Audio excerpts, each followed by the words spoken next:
Ordinance బిల్లులోని అంశాలు ఒకేలా ఉన్నాయని, ఆర్డినెన్స్ ను ఆమోదించని గవర్నర్ బిల్లుకు ఓకే చెప్తారా అని కేటీఆర్ ప్రశ్నించారు. అయితే ఆయన కామెంట్స్ కు కౌంటర్ ఇచ్చారు మంత్రి శ్రీధర్ బాబు.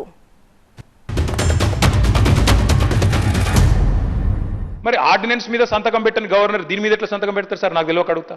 ఆర్డినెన్స్ బిల్లు రెండు ఒకటే కదా. ఇప్పుడు మనం పెడుతున్న బిల్లు ఆర్డినెన్స్ మీద సంతకం పెట్టలే గవర్నర్ గారు.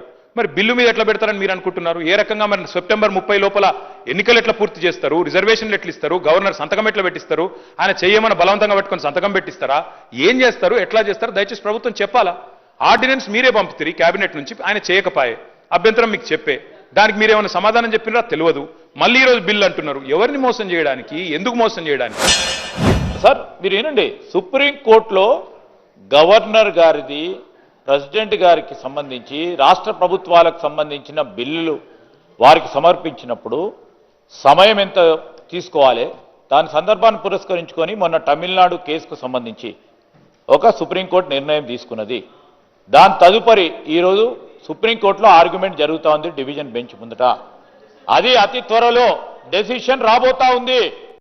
We are expecting a decision very soon. 9th నాడు కంక్లూజ్ అవుతా ఉంది.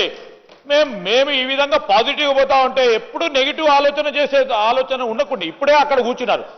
ఇంకా నెగిటివ్ ఆలోచన చేస్తే అక్కడెక్కడ ఉంటారు.